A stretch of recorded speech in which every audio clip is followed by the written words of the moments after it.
Videos देखने के लिए सब्सक्राइब करें जनसत्ता.com, बेल आइकन दबाकर पाएं लेटेस्ट नोटिफिकेशन। मशहूर अर्थशास्त्री, वकील और सांसद सुब्रमण्यम स्वामी का आज यानी 15 सितंबर को 81वां जन्मदिन है। प्रधानमंत्री नरेंद्र मोदी ने भी पत्र भेजकर सुब्रमण्यम स्वामी को जन्मदिन की बधाई दी है। स्वामी की भारत के उन नेताओं में गिनती होती है जो परोक्ष और सांकेतिक आलोचना में बिल्कुल यकीन नहीं रखते हैं और खुलकर अपने विरोधियों पर निशाना साधते हैं, चाहे वह विरोधी उन्हीं के पार्टी से क्यों न हो। इसका सबसे बड़ा उदाहरण भारत के पूर्व वित्त मंत्री अरुण जेटली रहे हैं, जिनकी आलोचना करते समय स्वामी कभी नहीं थकते थे। तो आइए जानते हैं इस रिपोर्ट में सुब्रमण्यम स्वामी के कुछ दिलचस्प किस्सों के बारे में। भारतीय राजनीति में पिछले 4 दशकों से सक्रिय सुब्रमण्यम स्वामी की छवि एक ऐसे राजनेता की है जो किसी की भी आलोचना करने से नहीं डरता है। आरबीआई के मौजूदा गवर्नर शक्तिकांत दास हो या फिर पूर्व गवर्नर रघुराम राजन, सुब्रमण्यम स्वामी ने खुलकर दोनों की आर्थिक नीतियों की आलोचना की है। यही नहीं, मोदी सरकार के पहले कार्यकाल में वित्त मंत्री रहे अरुण जेटली को भी उनकी तीखी आलोचना बर्दाश्त करनी पड़ी थी। यही नहीं, स्वामी कांग्रेस को हर मुद्दे पर घेरने का काम करते हैं, चाहे वह यूपीए के दौरान वह 2G घोटाला हो या फिर राहुल गांधी और सोनिया गांधी के नागरिकता पर सवाल उठाना हो। हर मौके पर उन्होंने कांग्रेस और गांधी परिवार की कड़ी आलोचना की है।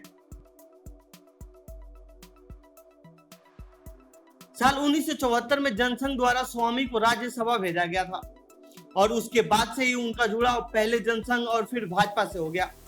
सुब्रमण्यम स्वामी का राजनीतिक करियर गढ़ने में आरएसएस का अहम योगदान रहा है, लेकिन कई मुद्दों पर आरएसएस की आलोचना करने से भी स्वामी नहीं हिचकिचाए हैं। इस बात का सबसे बड़ा उदाहरण साल 1999 में अटल बिहारी सरकार को गिराने की कोशिश थी, जिसे हमेशा की तरह संघ का समर्थन प्राप्त था। इस सरकार को गिराने के लिए स्वामी ने जयललिता और सोनिया गांधी की दिल्ली की अशोका होटल में मुलाकात कराई थी। हालांकि उनकी ये कोशिश नाकाम हो गई थी। इसके बाद से ही वह सोनिया गांधी के खिलाफ खासे आक्रामक दिखाई देते हैं। सुब्रमण्यम स्वामी कांग्रेस का विरोध शुरू से ही करते रहे हैं, लेकिन उन्हें इंदिरा गांधी की आलोचना काफी भारी पड़ा था। जी हाँ, स्वामी शुरू से ही मुक्त बाजार व्यवस्था के समर्थक रहे हैं, जो कि तत्कालीन इंदिरा गांधी को बहुत अधिक स्वीकार्य नहीं थे। अपने बयानों को लेकर अक्सर चर्चा में रहने वाले सुब्रमण्यम स्वामी साल 1970 में इंदिरा गांधी की नजर में आए थे। देश की राजनीति पर उनकी पकड़ काफी मजबूत थी। स्वामी के खुली अर्थव्यवस्था के विचारों को इंदिरा गांधी ने खारिज कर दिया था, जिस पर स्वामी ने अपने बयानों में इंदिरा गांधी सरकार की आलोचना कर डाली थी। बताया जाता है कि इस बात से इंदिरा गांधी इतनी नाराज हुई थी कि दिसंबर 1972 में उन्हें आईआईटी दिल्ली की नौकरी से बाहर का रास्ता दिखा दिया गया था। इस बर्खास्तगी के खिलाफ स्वामी कोर्ट गए और केस जीत लिया। अपनी बात को साबित करने के लिए स्वामी एक दिन के लिए आईआईटी की नौकरी पर गए और फिर अगले दिन इस्तीफा दे दिया।